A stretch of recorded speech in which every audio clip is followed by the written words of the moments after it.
And on behalf of the committee, I welcome you and thank you all for coming today and participating in today's timely and important brainstorming strategies for the NBA to engage Africa on issues around economic development, democracy, governance, and the rules of law.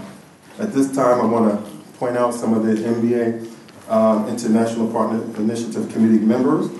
They are Kendal, Tyre on one side of me.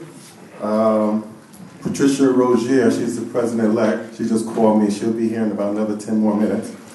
Gloria Johnson, who is, she'll be here in a few moments too. She's running a little bit late. And Johannes Asafa. He should be coming in a few moments as well. Just to give you a brief history as to how this became about, the National Bar Association Board last year passed an initiative where they wanted the bar to have an international public service dealing with membership development initiative whose purpose is to create and develop a strong international partnership with entities of African descent outside the United States, advocating justice and the rule of law by providing legal expertise, advice, and training to judges, lawyers, and government officials outside the United States. If Gregory is here, I was going to thank him for getting the room for us and hosting us, but he's not here right now. But he'll be here in a few moments. I talked to him earlier today, too, as well. Now I'm going to turn the floor back over to Stanley Straughter. Thank you very much, Kevin, and I want to thank the National Bar Association for assisting us and work with our founder and president and CEO, Mr. Melvin Foote of the Constituency for Africa. I'm going to quickly just say hello to the panel. Greg Simpkins, everybody knows. You already heard about Kendal, Dave Peterson. You guys are mixed up. Lucky I know who you are, right? And we're waiting for Herbert to arrive. I want to do that because, you know, if you've been in Washington any period of time, you don't want to waste a congressperson's time. I mean, the member is taking care of the nation's business. And while this is an important forum for us, we are also honored to have her take some time to be with us and to speak with us. So, you sure you're okay? Okay, then I will just take a minute because. Oh, great. Okay, well, fine. Well, if that's the case, well, we are honored to have you. I need to say publicly, everyone, including yourself, I know, Lettuce was quite bereaved when Donald Payne passed away. And we are honored to have you to not only to step into his shoes, but continue doing an excellent job. First and foremost, educating all of us on the work of Africa and what we should be doing. She jumped right into leadership. My mother used to say, if you want something done, give it to a woman to do. And so she jumped right into leadership, and we are very honored to have you and blessed to have you to step up and to continue leading us on this. Some of you may not know whether it's AGOA or just advocacy or information technology or business and commerce, the Congress lady and her staff has been on it 100%, and I'm honored to have had an opportunity to participate in some of those meetings, and Mel and various other people who have participated in her work. So she's not talking about it. She walks the walk, talks the talk, and walks the walk. We want to thank you for all of that leadership and all you've done for us. Please give her a big hand. The National Bar Association, I want to thank you again for doing. I'm trying to drag it out a little bit for the president-elect to get here, but I'm going to proceed. So you can tell Pat I'm honored to have this. One of the critical things that's in our community and the black community and possibly in others that's absent as I go along my work is the absence of black legal professions in the question of Africa, whether it's advocacy, immigration reform, you name it, we're just not on point. I know our hearts are in it. I see all my brothers and sisters walking around with their bushes on, their beads, and their shiki. But when it comes down to bead, you know, they still got, I mean, I'm that old. I got several dashikis, you know what I mean? But when it comes down to being, when it comes down to being on the case on many issues, we have work to do. And this particular meeting will allow us to begin an education process for us, because as the members come in and share with us what's going on, I'm supposed to bow and scrape to this guy, but how you doing? Good to see you. Thank you very much. That's not quite a bow. As the members continue to inform us and instruct us of what's going on in the Hill, we certainly need to do what Mel has been doing for over 20 years, is continue building a constituency and a consistent constituency. Sometimes that constituency is up, sometimes it's down. Sometimes Mel has to go and scrape up people and say, don't you do about Africa. So we're still on that path, and I think one of the best things of this is that we do have members of the Congressional Black Caucus, hopefully most of them that are engaged, whether we are actively supporting their work or not. They continue to fight for us, whether we know they're fighting for us or not. So I want to thank Congressman Greg Meeks, that just came in as a part of this panel, as well as Congresswoman Karen Bastigan. So let me stop there. I don't see the president yet, but what I'd like to do, Congressman, what we were trying to do was be economical with your time and the Congress lady's time. And if you'd like to make your remarks up front, we're glad to accommodate you on that, or we can go part of the program and give you this. Okay, good. Thank you very much. In case we have votes. What kind of votes, you know? Supposed to be between 4:30 and 5. Okay, well, we definitely get it done before then. Okay, yeah, all right then. Okay, then let me just then stop and have each member of the panel take 1 minute to introduce yourself, so I won't have to read it, and then we can go into the questions and answers. Okay? Greg, are you first? Greg Simpkins. All right, I'm Greg Simpkins. I'm a professional staff member for the Subcommittee on Africa, Global Health, Global Human Rights, and International Organizations. And I've been working with the constituency since it began on most of the Ron Brown series and other programs, the African American Unity Caucus, and other efforts. I'll leave it at that. Thank you. Kendal. Sure. Hi, my name is Kendal Tyre. I'm a partner here in the Washington office of Nixon Peabody. I'm also co-chair of its Africa practice, and I'm also the co-chair of the International Law section of the National Bar Association. The final hat that I wear is that of the executive director of Lex Noir. It's an international network of lawyers that connects the African diaspora. We have over a dozen national representatives in various offices, and our emails reach out to about 3,000 people. We just published our first book, and we have 6 underway. M&A in Africa, private equity in Africa, franchising in Africa. Is that the one? This is it. Hold it up. So I can talk more about that and what we're adding to the diaspora. Great. Thank you, Ray. Dave? I'm Dave Peterson. I'm director of the Africa program at the National Endowment for Democracy. Greg Meeks is a recently retired board member, so is Congressman Payne. And I've known Mel for more than 20 years, including a memorable trip to Nigeria that we took. Thank you, Dave. Yeah, Mel Foote, I'm the president and CEO of the Constituency for Africa, and working with the Bar Association to make this happen. And so I'm really thrilled about today, honestly, you know. And I'm just looking around the table and very thrilled that this is all happening. So. Well, Herbert and his sidekick just came in. So Herbert, take a seat, introduce yourself, and we can start, okay? Herbert is one of those high-powered lawyers from Minneapolis, Minnesota, and we're honored to have you. Please introduce yourself. While Herbert gets himself together, I want to introduce Ambassador Robin Sanders, who is not only your friend and advisor to CFA, but everybody knows her, former U.S. Ambassador to Nigeria and the Republic of Congo. I have 3 pages of stuff for her, but I'll let her go with that, okay? Yeah, that's fine. Thank you very much, okay. Good afternoon. My name is Nadine Kane. Thank you. Alex St. James, Vice President for Overseas Markets, trying to get U.S. companies in Africa. My name is Yao from Togo, working for USFA Group, business in West Africa. Togo, that's my first home in Africa. Thank you. Good afternoon. My name is Jean Bailey. I'm a professor at Howard University, chair of the Howard University South Africa project. I'm also directing our new Gabon Howard University partnership.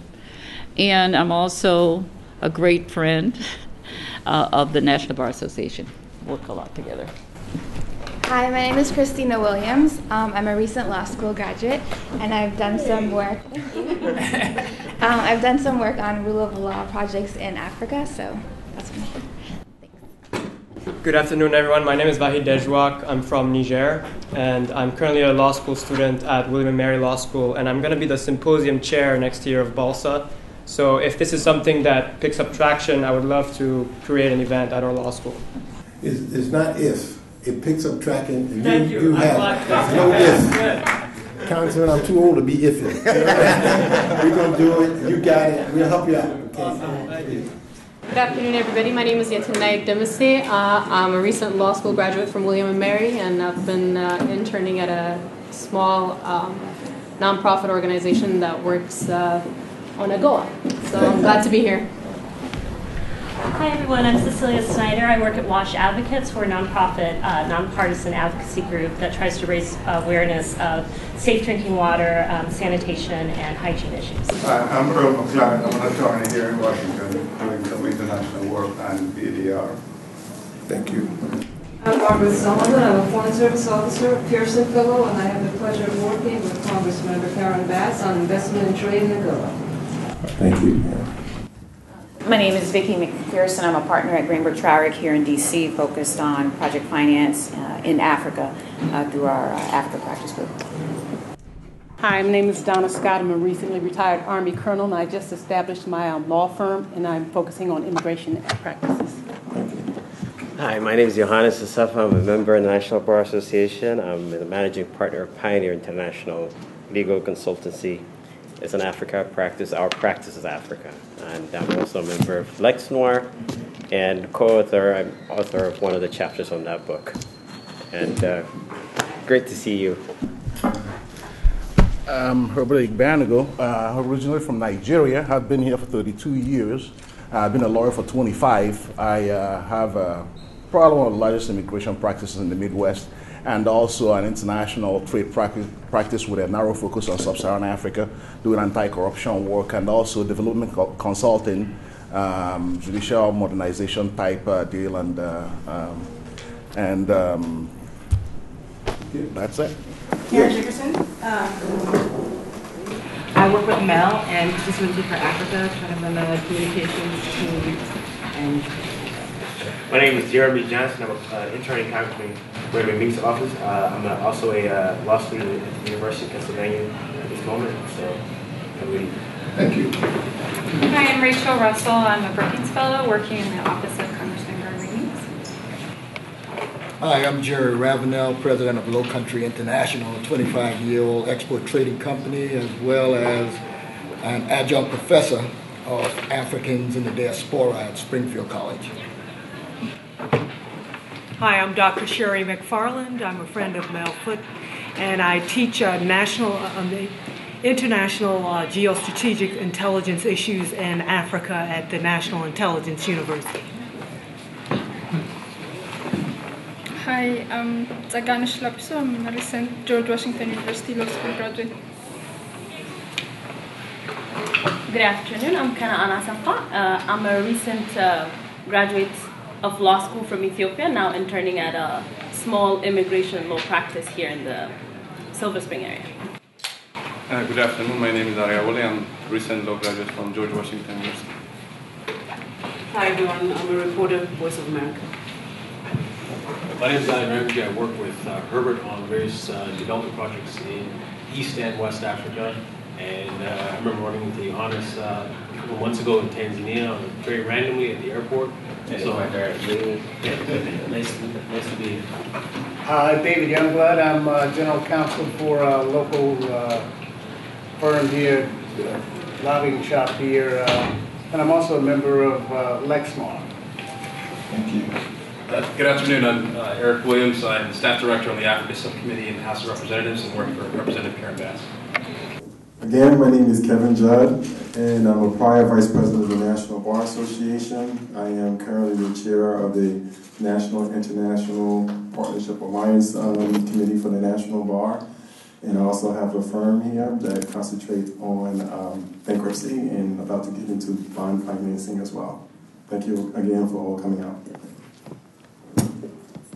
I'm excited about being here and excited by the MBA and the individuals I see, like Mal Foote, who's been in this business for a long period of time.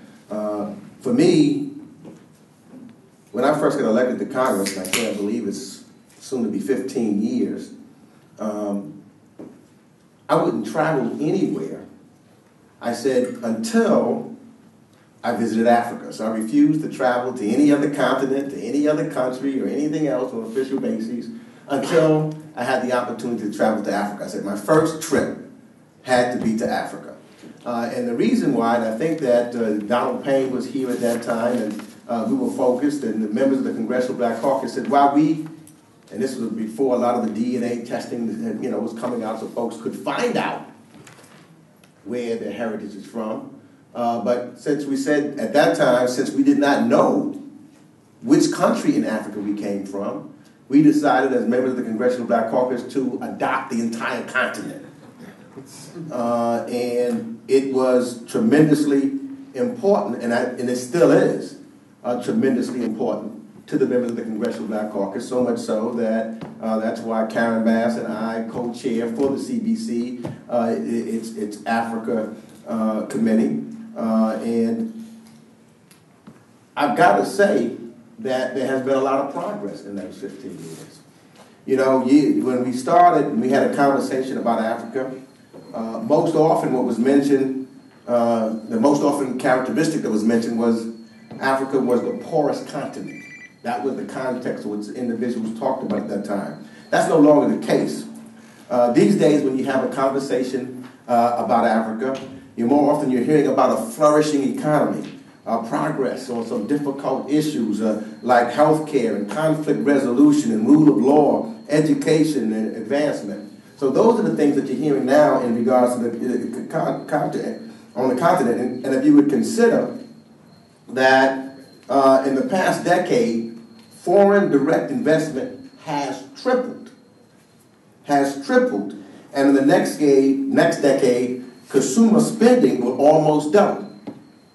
That's the good part. The bad part is the foreign direct aid is not from the United States of America. So we've got to do better there. Increasingly, as others are finding out, countries are learning that the flow of revenues is through mobile monetary transfers. They don't have to have the kind of infrastructure you have for, even here, we don't use landline phones anymore. But, you're seeing all kinds of things, especially when I went to Rwanda, I was seeing what was taking place there.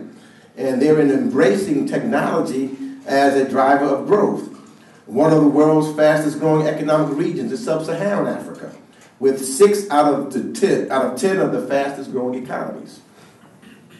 Now, so for sure, Africa has a great story to tell, but it's an incomplete story. African nations still have a lot of work to do to meet their full potential. Infrastructure is still poor. Governance needs further strengthening. Corruption is still crippling. And human development still lags. But on the positive aspects of Africa's growth, the challenges to sustaining progress, those members who are here, the folks in this room, and the NBA has a role to play. That's what makes me excited about this. There's roles to play. It's like, to me, like the opportunities are there. The challenges are there. And the people in this room are the individuals who can be so helpful there. So I think that is important, and I know, and with my good friend and the chair of the chair in waiting of the African subcommittee, Karen Bass, has focused on is that, and what I've tried to do is to focus on the economics of Africa. People, as I said before, used to talk about how it was one of the poorest continents, but now the opportunities there are there.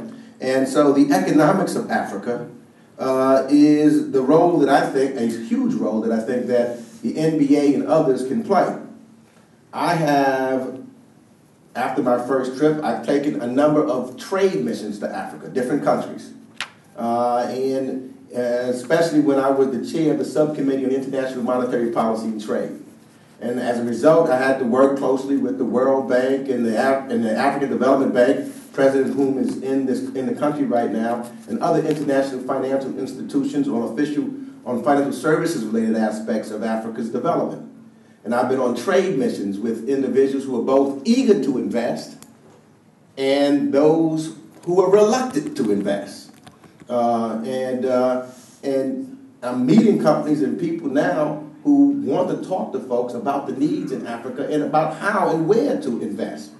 So some of the areas of need are the nexus of the skills of the individuals that are in this room and that the NBA can provide. You have the skills to help individuals because after many countries, they want more skilled managers. They want help navigating complex rules for business investments. They want a better understanding of land ownership restrictions and ways to avoid regulatory quagmires. So these are things that the NBA is equipped to do. And I can't think of a better time for the NBA to turn to Africa. So this is very, very timely.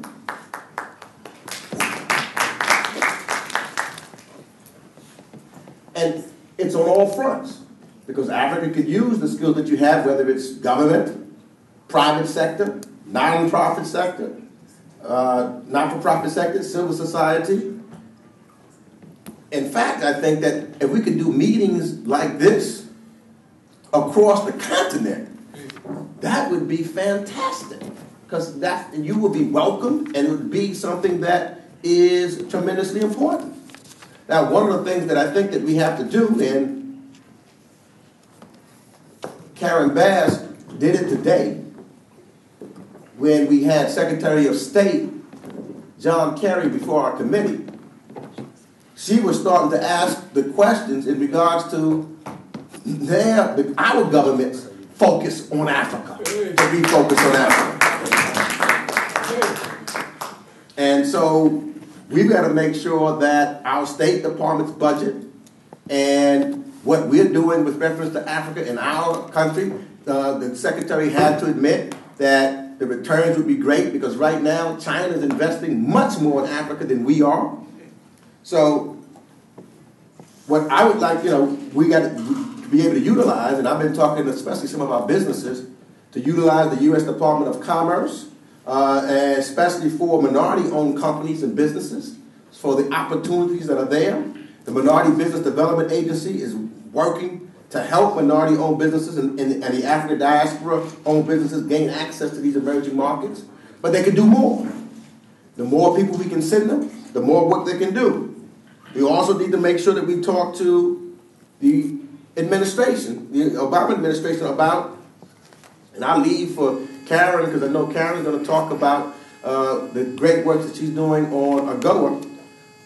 But we also, there's an agreement, that there were a framework of an agreement with ECOWAS, the Economic Community of West African States, which will further bolster doing business in Africa campaign, which we got to continue to be vocal about and make sure that happens, so that improvements in infrastructure, rule of law, good governance measures can only enhance the confidence of investment in the U.S., because as we indicated earlier, only 1% of that direct foreign investment in Africa comes from the United States. 1%.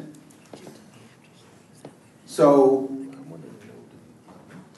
utilization, I believe, is underutilized of OPIC, the Overseas Private Investment Corporation.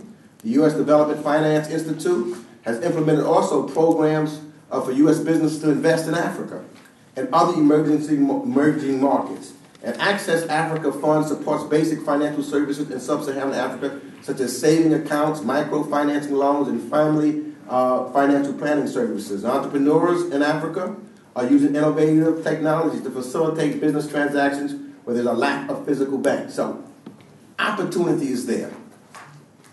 I tell folks it's like the beginning of the United States.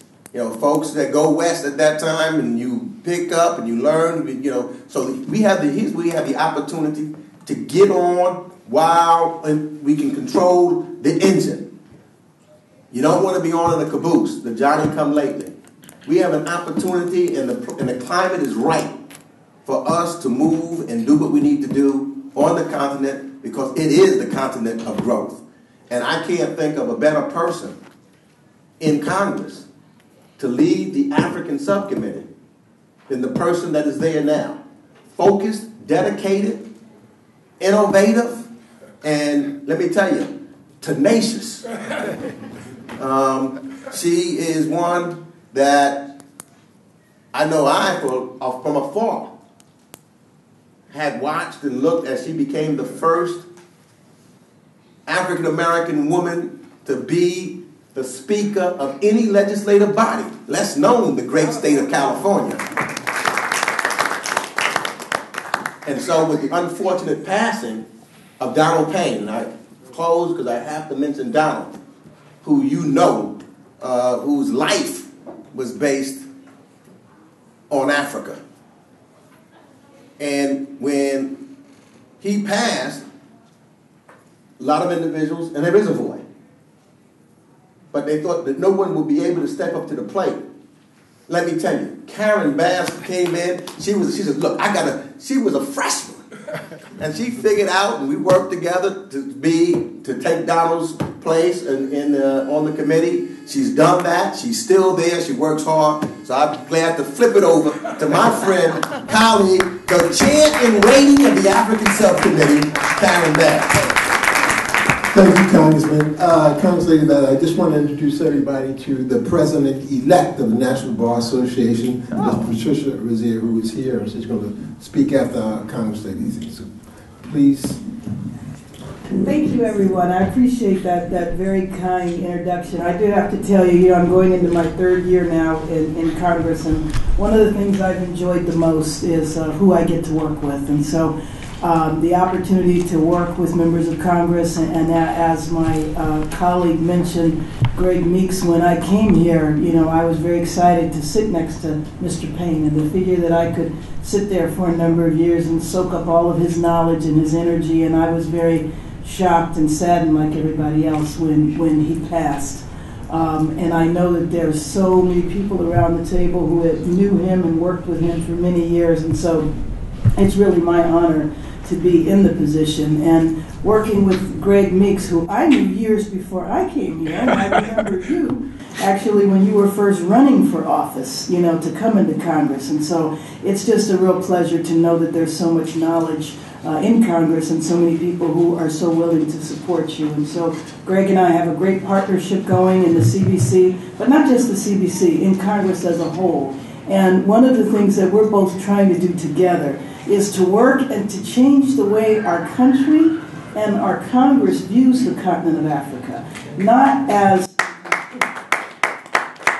it's disheartening sometimes. I make a joke about it because I say that, a lot of people in the United States and folks who are from the continent, when somebody asks where you're from, you say Africa. Because you know that no one knows any country in Africa, so you just name the whole continent. And I think a lot of folks in the United States really don't grasp that it is a continent with over 50 countries and the population as vast as it is. And so all of us working on behalf to change the way we view the continent and to look at it as a land of opportunity and to look at it at the way that many people looked at Asia a decade ago. Now that's a second, thought. People don't even think about that anymore. So being in Congress and in my third year and wanting to work on this issue and beginning with wanting to change the image, one of our focuses and our main focus is on the reauthorization of AGOA.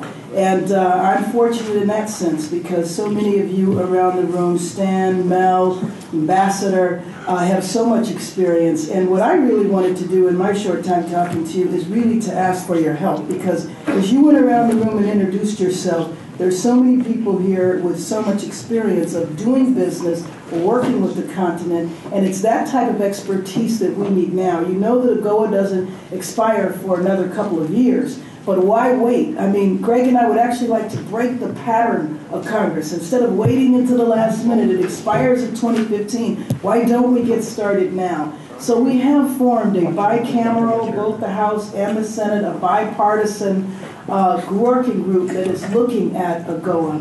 I know that Greg Simpkins is going to speak in a minute, but we're very fortunate to have him here with all of his years of experience, and being one of the original staff members that worked on AGOA is really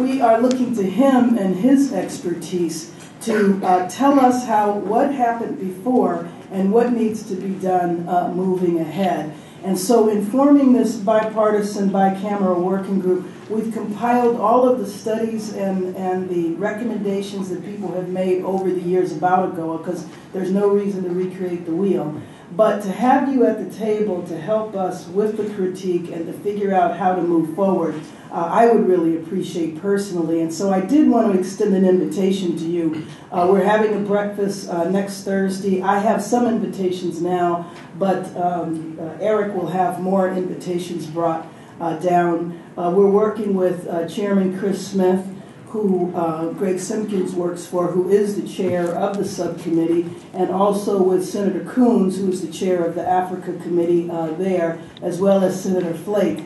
So that's both the chair and the ranking members in both houses coming together next Thursday morning. We're going to hear from some of the original staff members that worked on AGOA and take a look back and also a look forward. So I would really appreciate you helping us figure out what AGOA should be moving forward. And let me just conclude by saying, as Representative Meeks mentioned, we did have Senator Kerry, come and talk to us today. And we know that pretty soon there's going to be a new assistant secretary appointed. And lots of rumors as to who it's going to be and all that. But that was Mel Foot. He's on the selection committee. But I think that with a new Secretary of State, and I was encouraged by what he said, but I think we need to make our voices heard now, because we got to change the perception of the continent. It's not just about the peacekeeping and whatever war is there and famine. It's about business and getting him to view it from that perspective. So I look forward to when the new secretary, assistant secretary is appointed to fill Ambassador Carson's shoes, that we do a big welcome and make sure that that person is embraced and we bring them into our fold right away. So anyway, I'm just really honored to be here. Appreciate what work I've done with you so far and looking forward to continuing that relationship. Thank you. Thank you very much. Let me just ask if we can have a couple questions to either congressperson, if you like. Just know we had to go soon. The votes just came. That's why I'm going to vote and come back with you. Okay. No questions? Well, I just wanted to comment on the member here from the great state, my home state of California. So I'm from Sacramento as well. So I'll be happy to work with you. Actually, I did work on AGOA 3 reauthorization, and I was one of the few that was invited to the signing at the White House. So I'll be happy to work with you on that. And also, Congressman Meeks has been working with us in helping to get foreign dignitaries to visit Africa. That's one of the things Congress should do. Article 1, Section 8, Clause 3. It's not the executive's role, it's your role to do business with foreign nations. But Congress, this last 50 years, has abdicated that to the executive. And so we're asking you to take a look at your sole authority and reclaim it. Because basically it's your job and not the executive's job. All those agencies are delegated and authorized by you. But you have no way of interacting or seeing how they come up with regulations and things of that sort. We have someone here from Africa that's visiting, and they're all about business. The new heads of state want to do business. They're not so much interested in aid anymore. And you're correct, it's the State Department that stymies these countries when they talk about trade. So I'll be happy to work with you. Can I mention one more thing, if you don't mind? Sure. One thing that I've learned about, I'm sure you guys were all aware of it, is the MICA program, where there can be, the State Department relationship with an individual country. There's a lot of countries on that list. 3 of them are on the continent. So I've been on this PR campaign talking to all the ambassadors to get them to sign up, because that's a way that we can travel to Africa a lot easier. It doesn't always have to be a congressional delegation. Especially now, because it's difficult for members to travel on a regular Codell if the other side of the aisle does not want to travel with us. And you got to work it out. But if you have a MICA event, you can get anyone to go. And with sequestration, there's no longer any flights for us to go. There's no more military planes that we could ride on. So, but with MICA, you could do it and no one has a problem, I think that you get a lot of people going, so you're absolutely right. Let me just raise one other thing that you are probably already dealing with, meaning members here, and that is the replenishment of Ida 17 at the World Bank. Have we been approached by the World Bank and their representatives? Because it's something that the Constituency for Africa has been engaged in discussion with the World Bank. We know that it's important, it's critical to many African countries that do need aid, but one of the issues that we're running into is the fact that there's very few African Americans in a senior executive position at the World Bank, and many Africans at the World Bank are having problems just being there.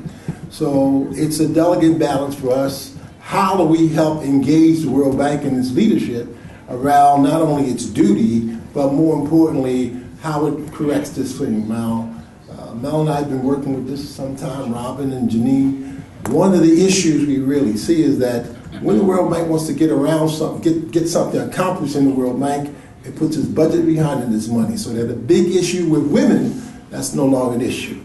But we still have a problem with blacks and other minorities, and for over a year now it hasn't been dealt with. So I'm just sharing that with you, so you know it's coming, and they have to come to you. So it's one of those questions I asked. They had the audacity to tell me, and you can't tell me this, Congressman, they couldn't find any. I said, I said, damn, in Washington, D.C., there's more educated black people per square inch than any place else in the world. You can't use that. If it was 1969, I would one for it. You know what I mean? But not now. So hopefully they understand they got a problem. I think we have to help them roll it out. So let me then stop there and please give both members a hand for being here. I want to thank you. We are committed to assist you in any way that we can. And please feel free to call on us. Let me introduce our co-partner this year and the president-elect of the National Bar Association, Ms. Patricia Rosier. Good afternoon. To our distinguished guests, I would like to just bring you greetings on behalf of the National Bar Association, which is the largest and oldest bar association of African American attorneys in this nation. We have a network of over 55,000 attorneys, judges, and law students and other legal professionals. Our mission is we were founded in 1925, and since that time we have continued to expand and engage other parts of things that happen in the world as we live in that embrace our mission, which ultimately is the advancement of the science of jurisprudence, continuing the independence of the judiciary, as well as having social intercourse, which is what we're doing today among our American and international bars and international communities. We believe in equal justice and equal access, and that's why we wanted to be a part of this unique program and hope to continue it even further in the future. Again, thank you so much for coming. Thank you very much. We appreciate having you and looking forward to our continued collaboration. As has been advertised, Kevin and Mel and Patricia, we've built this as a brainstorming session so that we can begin a dialogue with the NBA around how we frame it, what the future work will be, how we can sort of break down and subcommittees going forward to frame this. The Constituency for Africa in September will be hosting its 23rd annual Ron H. Brown Series.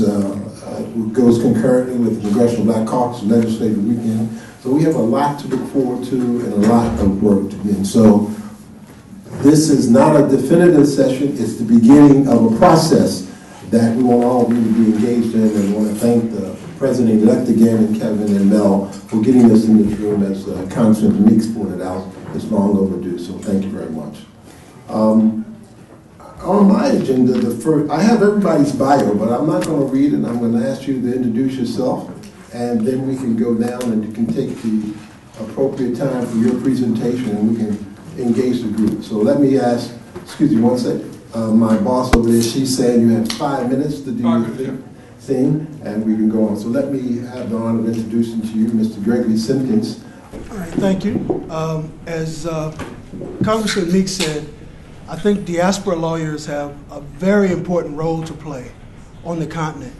And I think that there are governments, not necessarily all of them, but there are governments. Certainly there are companies, there are organizations who not only need your help, but want your help. Now, when we talk about governance and democracy, I think that there's been a lot of criticism of Africa, but there's not a lot of information about how things got to be the way that they are. You may remember the 2009 speech by our president, who said that we don't need big men, we need big institutions. Well, the reason you have more big men and institutions is something I want to explain to you right now, because I think you need to know that going into this situation.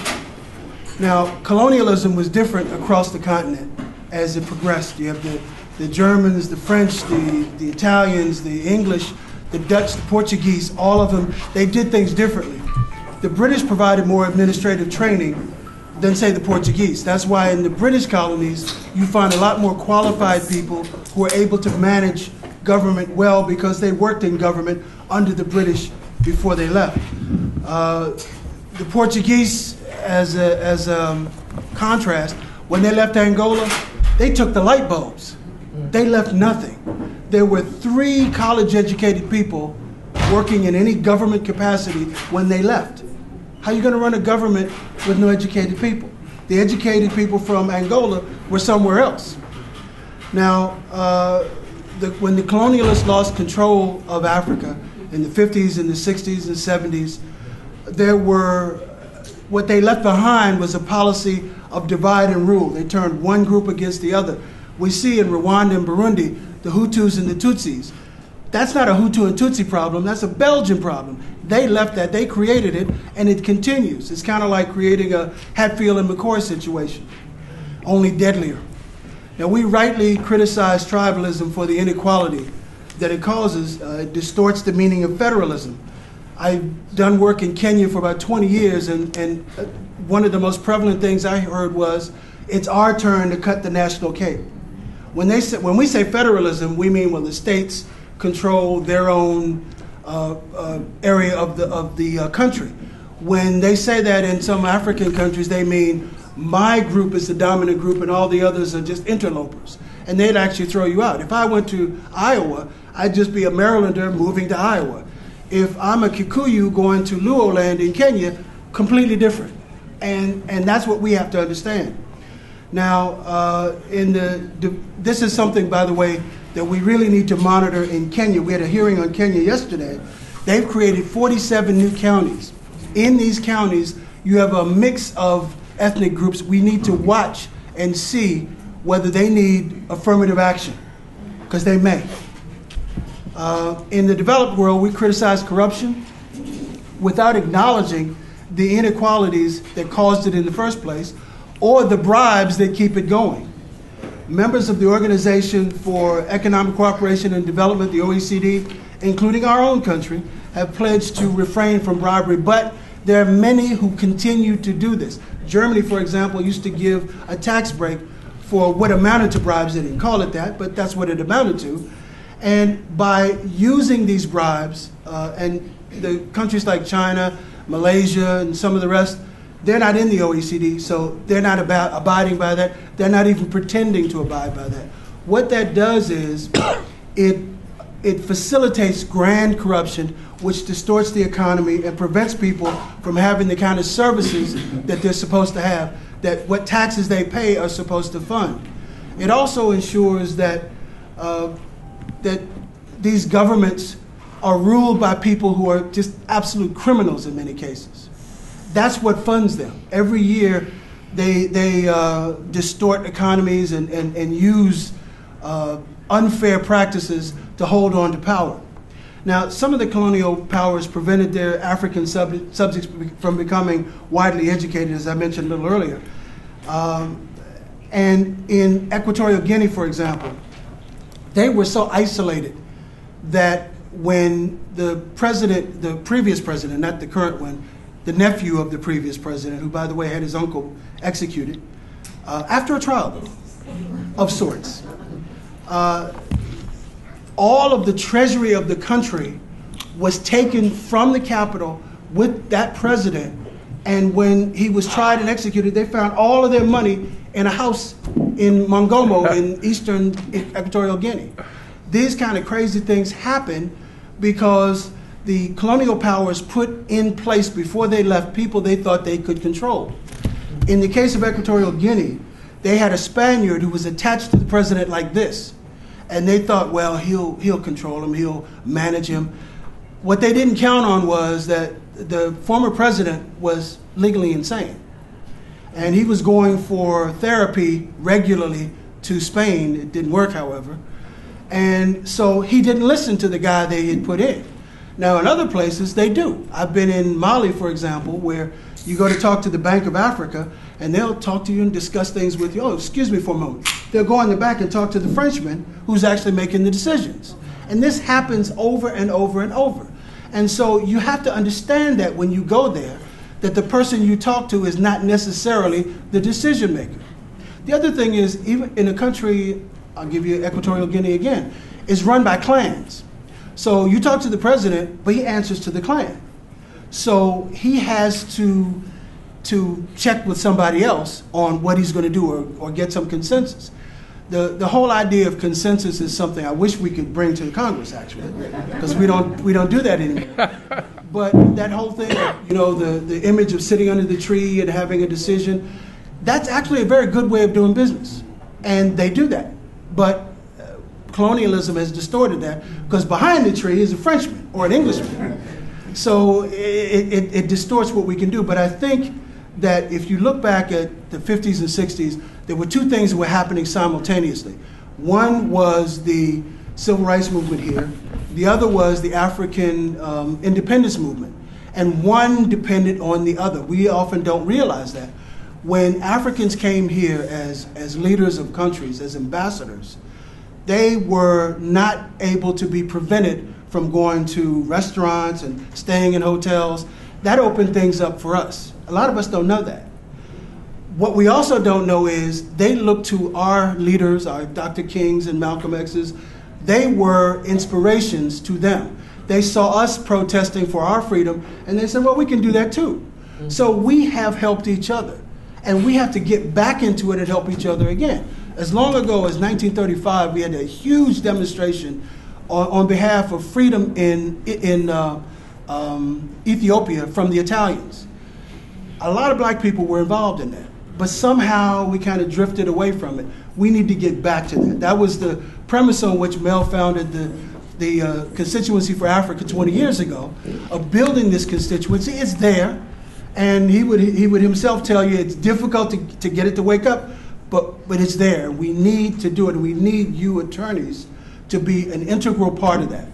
So, not to go over my 5 minutes, Al.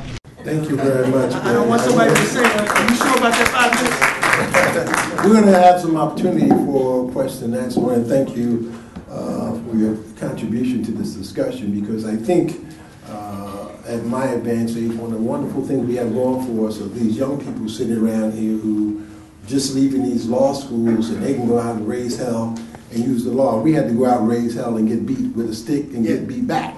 But they can go to court and fight, and that was one of the successful contributions of our community through the Supreme Court with Thurgood Marshall ultimately ending up on the court. I mean, that legal struggle is as critical as taking a beating. So we need to know. Let me go to our next speaker. Just in from the jet, on the jet from Minnesota, Herbert, from President Igbanugo law firm. Thank you. Again, I'm Nigerian by origin, born and bred, and I ended up in Minnesota 32 years ago. I've been a lawyer for 25, and began focusing on Africa some 20 years ago because I knew Africa was going to become eventually the last frontier. Africa is not poor. Africa is rich, very rich. In fact, there's more oil in Africa than the whole Middle East put together. And I believe my brother here, a lot of the things he said is true, but I see it from a slightly different perspective. Don't go into Africa thinking people are sitting in huts making decisions. People are sharp in Africa these days. People are smart. They'd even eat me alive if I don't have two eyes open when I go into Africa. There's a lot of smart people in Africa. Africa is not one place. Go to Nigeria, you got a different set of people. Go to Kenya, you got a different set of people. Go to Equatorial Guinea, totally different culture. They speak Spanish there. The only African country. I just got back from EG, me and Ali over there. So, and then you go to the French part, it's a different culture of policy of assimilation. They think they're French, some of them. Then you go to the, I can speak for days on this, but for purposes of narrowing this discussion, and people like Ambassador Sanders knows the continent left, right, and center. So I'm not even telling you anything you don't already know. But to come at this from the perspective of what we're doing here today, which is the legal side and then what can the MBA do to help Africa? I believe the MBA can really help Africa. And I'm talking as a lawyer and as an African, educated both in Africa and the United States and understand both cultures. Not only was I born into it, I've studied it. Because I can't wake up and say I know what's going on in Comoros or Mauritius or Angola. I have to study it because I'm Nigerian. I might know Nigeria, okay? Well, I know Nigeria because I'm Igbo, but I grew up in the north. So most of my friends are Muslims, and I know the Yorubas because I hang out in Lagos too. So that's how I got to know. Then Cameroon, I know a little bit because the Nigerians in Cameroon.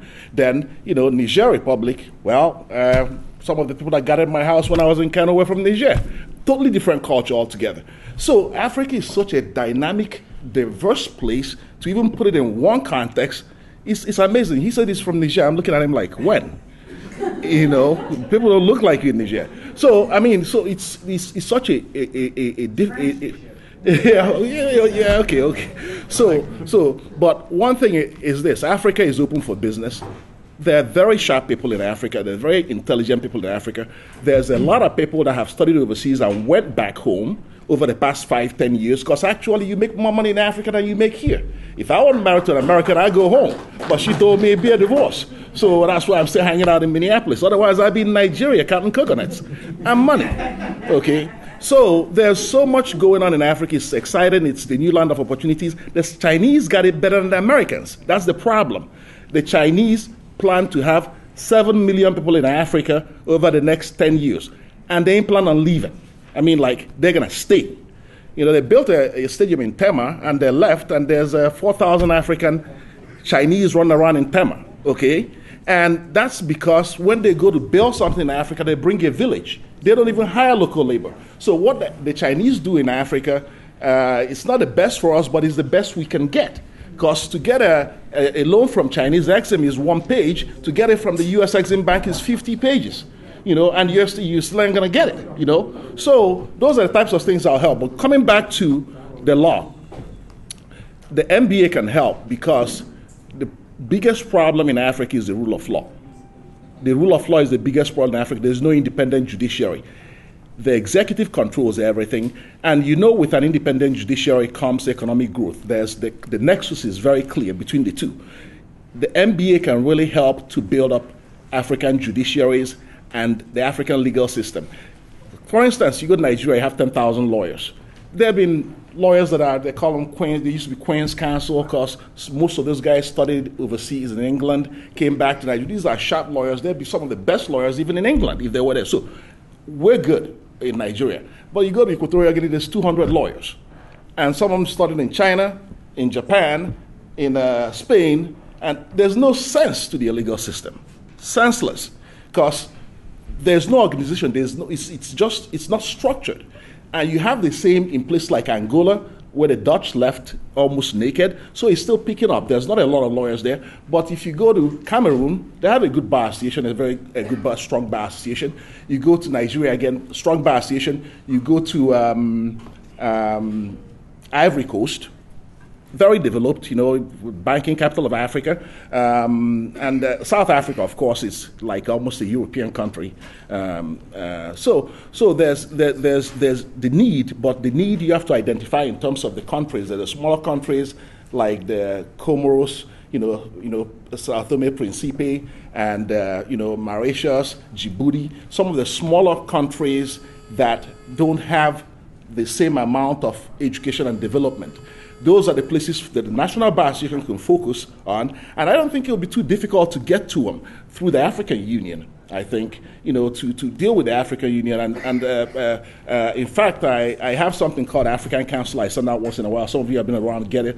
I just did something on the judicial modernization in sub-Saharan Africa, how it should proceed and how that is so crucial and critical to the economy. And African-American lawyers could really, really help. Because I travel to Africa all the time. There's a bunch of lawyers going to Africa, except most of them are white. And there's nothing wrong with white people, don't get me wrong. I'm just saying the diaspora is underrepresented.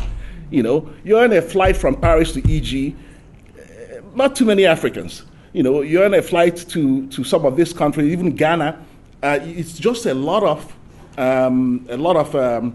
big companies, no diaspora represented.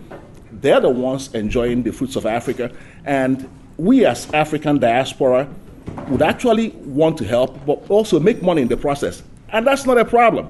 Make money, but realize that this is your continent, that you can help to develop it, and the resources to develop the continent is there in the continent. We don't need any help. We just need some technical help.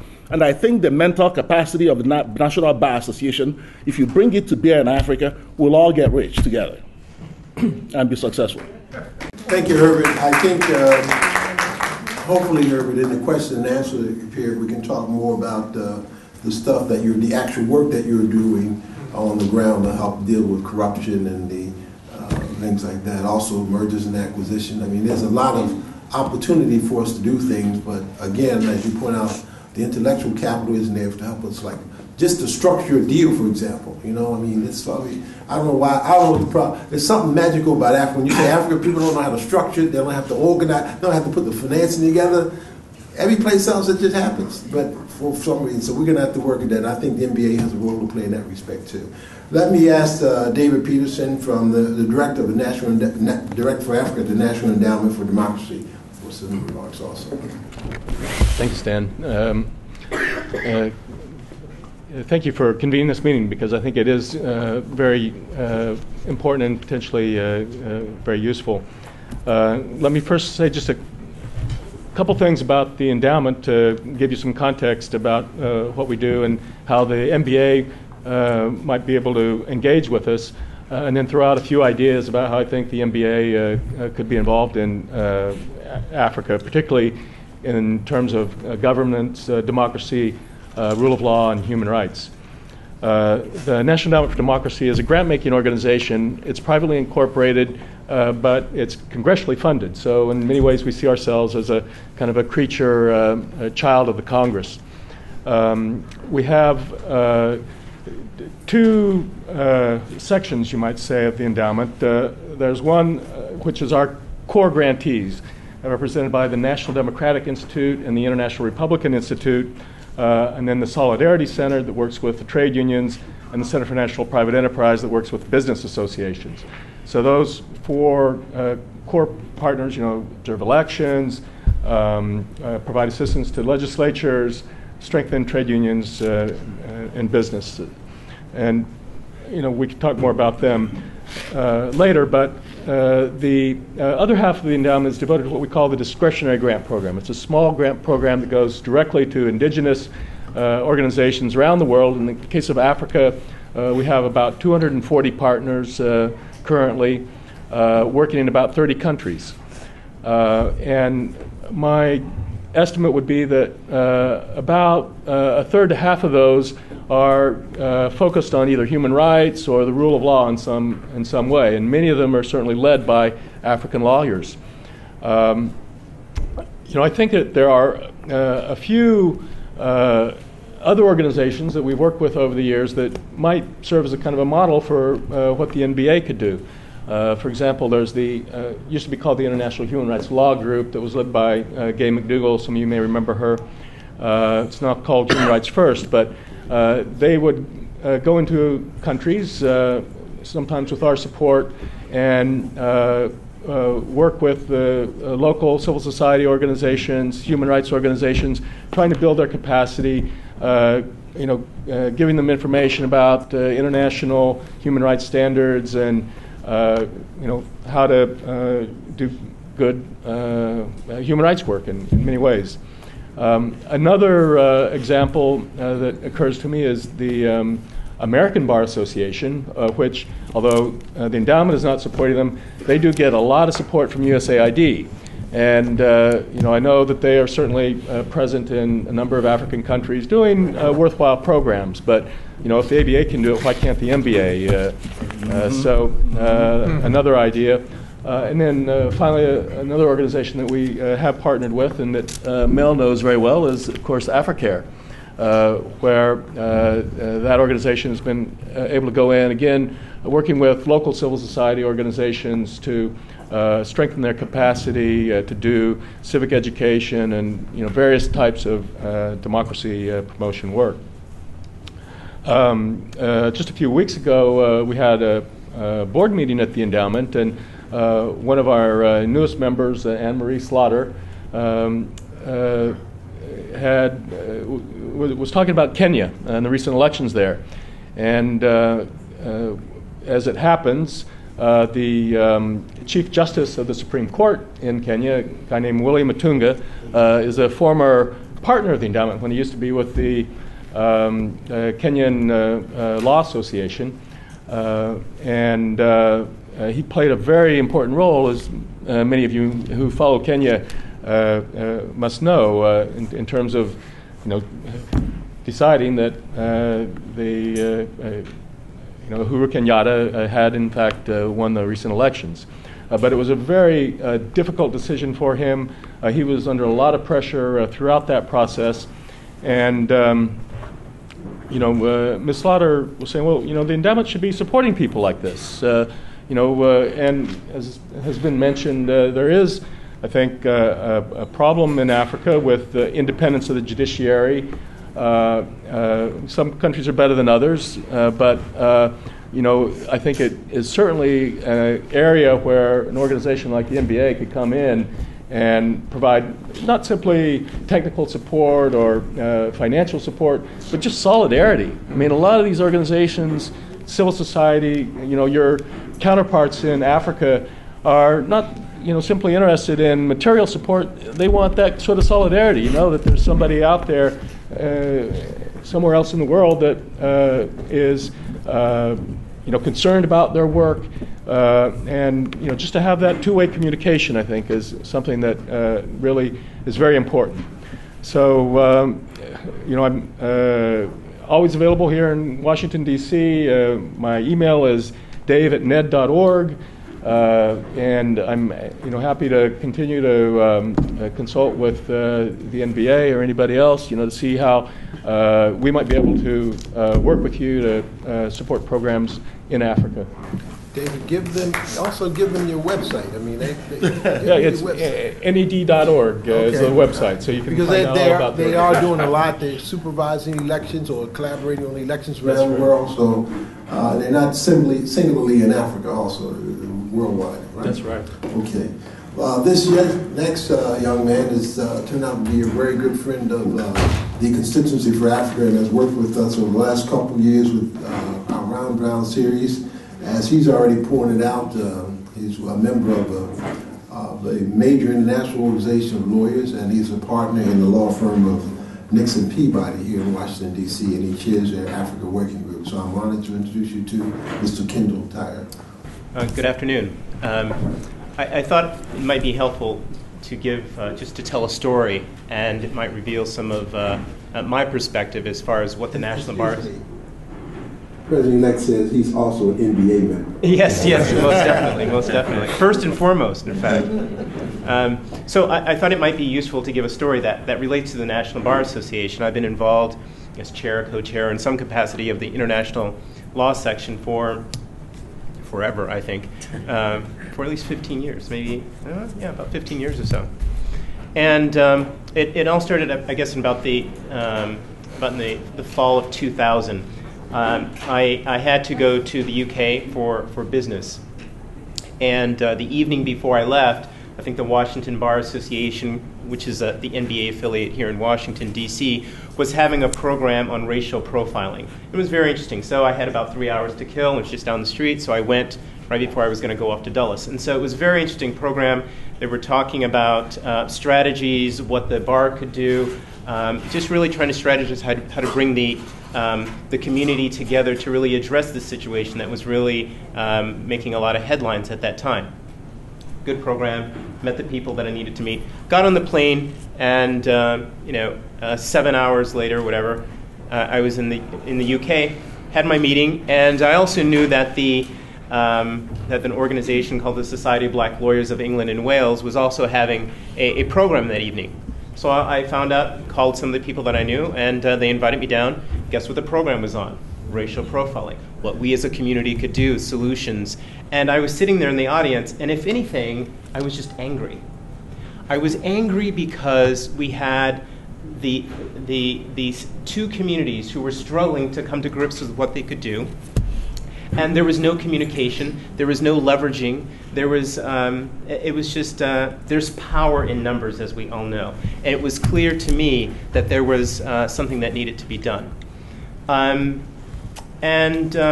So I think, and that's where the National Bar Association can step in, because quite frankly, it is not simply the oldest and largest association of African American lawyers in the United States.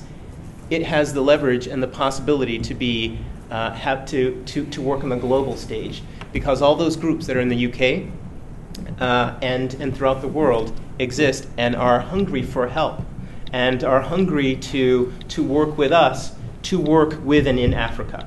So I'm just putting this on a global stage, because you have the Society of Black Lawyers of England and Wales. You have the Black Solicitors Network in the UK, which is approved by the Law Society, and they're 5,000 strong. You have, in South Africa, of course, you have the Black Lawyers Network, the Black Lawyers Association. In Canada, you have the Canadian Association of Black Lawyers. Even in Canada, the folks that are together and organized in Toronto don't know the folks in Halifax. So, I mean, there's a role that can be played, and when the NBA speaks, people listen. And if we were able to leverage the ties and networks that we have on a global basis, it would be that much more of an impactful organization. So that's in part what was promoting, when I came back, I was trying to figure out what to do. And for a variety of reasons, established Lex Noir. And as I said before, it's an international network of lawyers connecting the African diaspora. And as I was really growing my international practice, it became clear to me that the most impactful way I could network and build my practice was within communities of African descent. And in building a practice, that's what I surrounded myself with: the diaspora, and established national reps in over a dozen countries. These are essentially black lawyers who I share business with, and we're trying to address the issue that Stan raised with respect to when you have an actual transaction, you have an actual deal. Okay, well, what are the laws? How do I advise my client from A to Z? And so we started publishing these books. As I mentioned, the first one is on franchising in Africa. And by the way, I have a international franchise and M&A practice. The book has been very successful because if you do your research... You ought to hold it up. How you sell it, you know what I mean? If you do your research, there's nothing like this that exists in the marketplace. There's nothing like this that exists in the marketplace. So immediately it was picked up by Reuters. I was invited to speak at the IBA, the International Bar Association. At the end of the month, I'm flying to Dubai to speak on franchising in Africa at a conference that's sponsored by the Dubai Chamber. I mean, tomorrow there's something else going on. I'm traveling all over the world. Practice is rising. Practice is growing. I'm working with colleagues who help write the chapter. And what it is, it's an effort to raise the entire boat. Because if anyone's going to do it and have the substantive knowledge to go into Africa, it should be us. It has to be us. And so, as if I didn't have enough to do, we have in process 5 books: International Arbitration in Africa, Private Equity in Africa, M&A in Africa, and these are practice guides written by practitioners, such that when a client actually comes into my office, I'm able to advise them on what the law is in South Africa, in Kenya, in Nigeria, in Ghana, and able to add some substantive discussions. And as the extra, cream on the crop from my vantage point, it's coming from the African diaspora. And that is, that's a whole rainbow of people, but it's very significant for me. That's what we're doing. So the NBA certainly has a role in that, but I think that one of the things that is necessary in order for this to go on, I just have this last point, I think we have to take a survey of the skills that we have as an organization and the practitioners and how those skills match up to the needs that exist on the continent. And it may be the case that, of course, there's capacity building that can and should be done on the continent, but there could be capacity building that's done here in the U.S. with respect to practitioners who have an M&A practice but have never done anything in Africa. They haven't bought my books, and they're lacking. And so those are things that I'd like to address when we're talking about because I want to walk out the door with something concrete that we can apply. And I think we have to look internally. The fact of the matter is the NBA is a civil rights organization, and you have to look at the demographics of who the practitioners are, where they work. And I think that you have to match that with the needs in Africa so you can actually have a program that we can talk about next year and the year after that and the year after that. Thank you. Thank you, Kendal, very much. Before I go to the response, I want to ask Ms. Margot Solomon, because before she became a civil servant for the U.S. government, she was an international banker and lived in London and around the world for a while. Take 2 seconds, tell us about your experience comparable to Kendal's experience, at least in Europe, and help us. I have to really support what Kendal said, because it really is up to us. And the funny thing is that we don't realize how much we actually know and how many people in common we actually know until we try to do a deal. When I was in Kenya, I was res rep for a money center bank in 1980 you don't have to tell to 84 in the city of London. And there were not many of us there. But fast forward today, they are. I think the key is developing associations and really extending a helping hand. That's all it is. Extending a helping hand. The one thing I've noted, I was in Kenya, I was political counselor, and we would send people back to the United States. Lawyers. We work with a lot of civic society, and it's civil society. That's one thing I think needs to be noted. You have to have civil society in the mix if you want to get any business done. Because nobody's going to go to a country where some people will, but most people will not do business with a country that does not have good economic governance, that does not have those laws in place to enable you to do business. So you need civil society. So one of the things that we have actually done, and I think quite well, is work with civil society. So I think what Kendal is talking about and what Dave is talking about, I think that's the key. Is working in having the NBA work with or go to various countries and reach out to some of the civil society, the legal civil society organizations that are there, and build that up. Invite people to come here, or visit yourself and have discussions with some of these groups. That's the way to do business. President, you want to make his remarks on this before I introduce the response? Okay. Donald Temple is not here, so we pressed her into service. Her Excellency, Ambassador Robin Renee Sanders, is going to founder COFES is going to stand in for Donald Temple. And let me turn to Dr. Jean Bailey, Graduate Professor, Chair of Howard University Republic of South Africa Project. Please. As I indicated, my name is Jean Bailey, and I'm a professor at Howard University. My profession is actually psychology, and I'm a professor in the School of Education. On behalf of my late husband, who was the 61st president of the National Bar Association, I'd like to say I'm pleased his name is Clyde Bailey. I'm pleased that the NBA is undertaking this organized effort under the new leadership of the President-elect, Pat, and also Kevin, in extending and enhancing the NBA participation in Africa, especially during the second term of the Obama administration, in which he will have a heightened focus on Africa.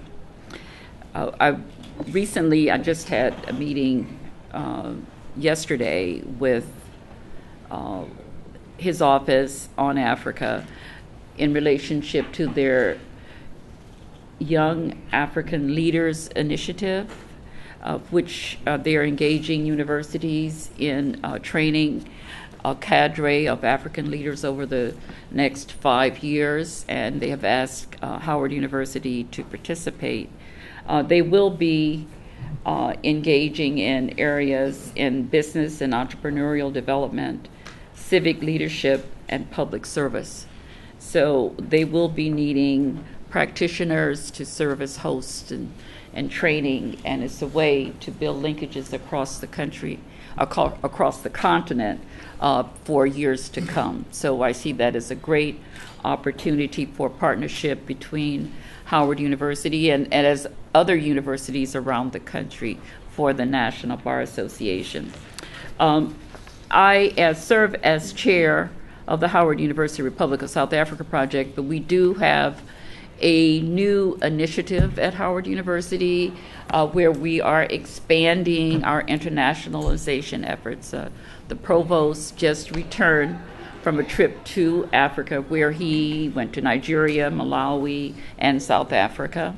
And so we're very much involved. A lot of our work will be related to, in a number of areas, but we are very much interested in the distance learning aspect of our work. Let me say that as the South Africa project is an interdisciplinary project, and the law school is an integral part of it.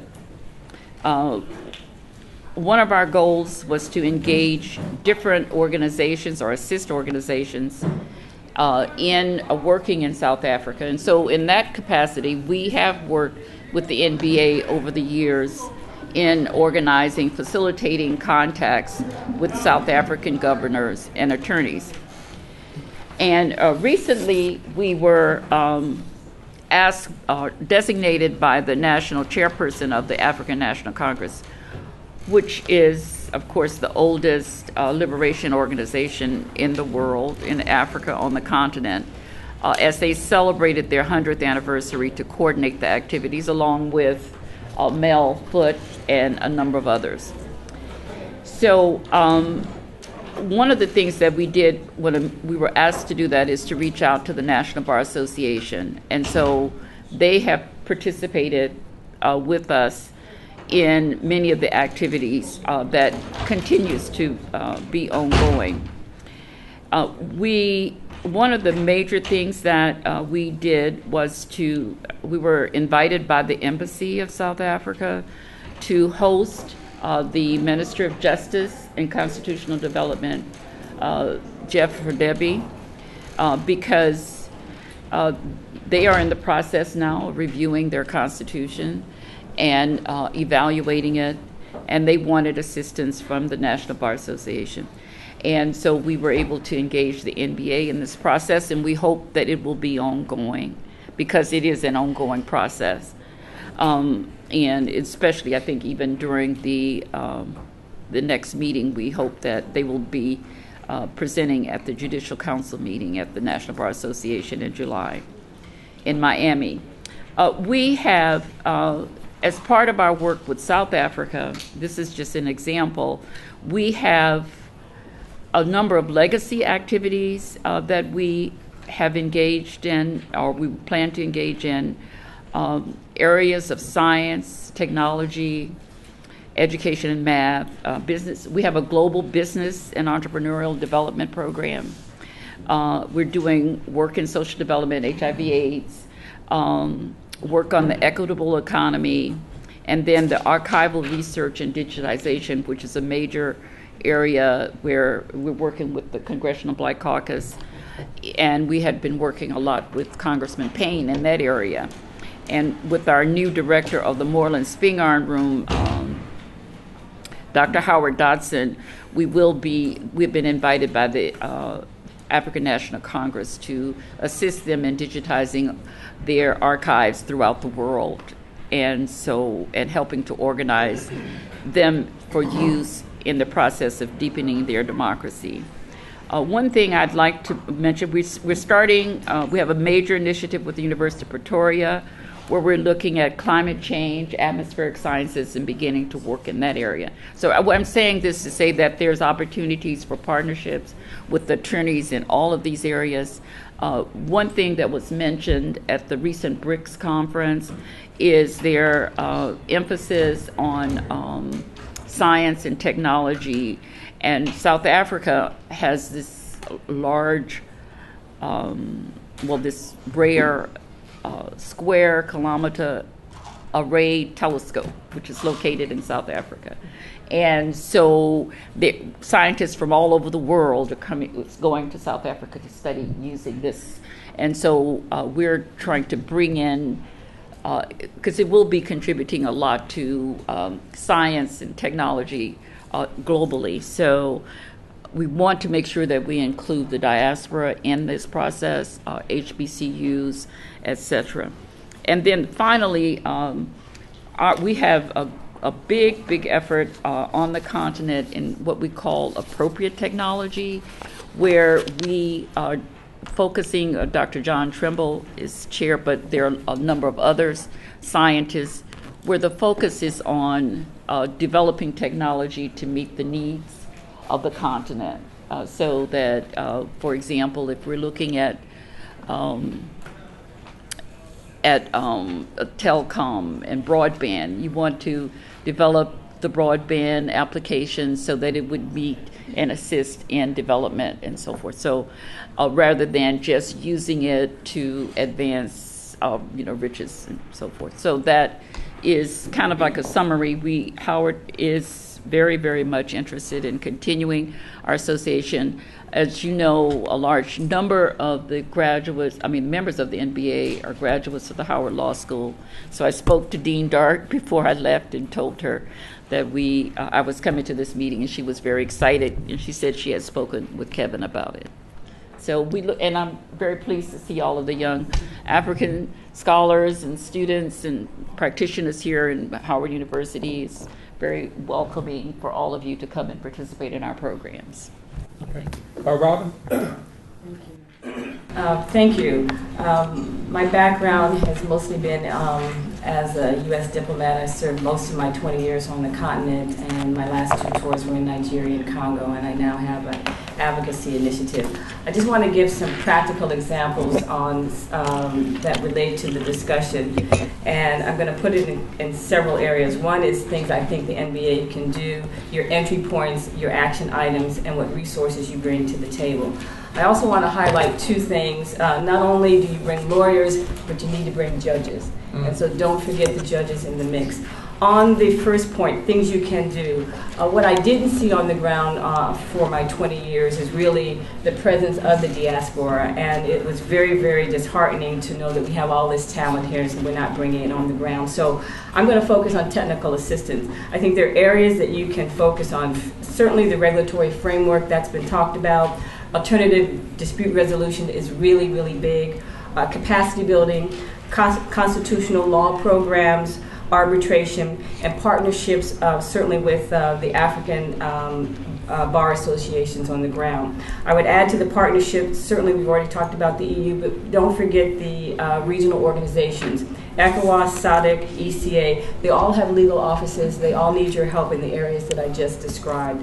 I would add to that for those of you that have small and medium-sized enterprises in terms of your law firm, your linkages with those SME law firms on the continent is very, very important. Because a lot of times I get questions now saying, who in the U.S. can be linked with me so that we can build a bigger practice together, or we can work on these issues together. So don't forget that. Your entry points, from what I see, having been on the ground, your civil service associations, your ministries of justice, your state and local governments, and particularly the village level as well, particularly on ADR. A lot of things can be done with village issues using ADR methodology. The State Department used to have, we don't anymore because of resources, but we used to have a lot of mostly American Bar Association lawyers go out and do ADR programs or help ministries of justice develop ADR programs based on local cultures and local customs. And that's something that I think that the NBA can do, certainly do more of. I would add that don't forget your Chamber of Commerce's on the ground, because they can be an entry point for you as well as lawyers going in. And then an action item. You know, I was listening to everything that's being said, and I was thinking that, and Margot knows this just as well as I do, that, you know, put together an NBA, I'm calling it an outreach delegation, that you would take to the continent, that would have representatives that can do some of these technical assistance and business programs that we've talked about. One of the things that state does do is we support those delegations when they get on the ground. If you put together a delegation, it's our, well, I'm not part of state anymore, but it is their responsibility to help you execute your program on the ground. They can make those contacts for you. If you send them a program, this is what you want to do. You want to go to XXX countries. We want to be able to meet with these people. They do it for everybody else in the world. We bend over backwards. There's no reason they can't do it for you. So whether you call it an outreach delegation or what have you, but I think you should look strategically at the countries that you want to start with, open that door, and make your government work for you to do the things that you want to do. So I would add that in your action item. What you bring to the table, you bring resources, both financial and human. And I think that's a very, very attractive thing for all of those technical assistance things that I've noted, and certainly for the entry points. One particular entry point I do want to highlight, well, two actually, the Ministries of Justice and the civil service associations that are on the ground. When we talk about transparency and corruption, sometimes it's not always at the higher level, and sometimes this sense of, you know, what your responsibility is as a civil servant as you move through the process, because if you don't have them supporting a transparent framework, then your regulatory framework is not going to be there, nor is your constitutional framework. So I would add that certainly to the mix. Margaret already mentioned civil society. Let me add my voice to that, but I would make you think targetedly about the types of civil society groups. I would stress the social justice groups that are on the ground, and your electoral groups that are on the ground that focus on how do you develop the right electoral commission frameworks to go forward. And I did forget one in terms of an entry point, electoral commissions, because they do need a lot of help. You do have a lot of judges that are really trying to do the right thing, or members of the commissions. They don't have the support, they don't have the framework, and sometimes they don't know what the first step is. And the last entry point, Supreme Courts on the ground, because you could have everything go right through the process, but sometimes it gets to the Supreme Court level of a country, and then the transparency stuff starts breaking down. So those are all your entry points that I would have on the list in terms of in addition to the things to do, the action item that I mentioned. There might be others, but that's the one I heard the most. You know, figure out where you want to go, and make your government work for you to get you there, and to do the things that you're talking about today. I'll stop there.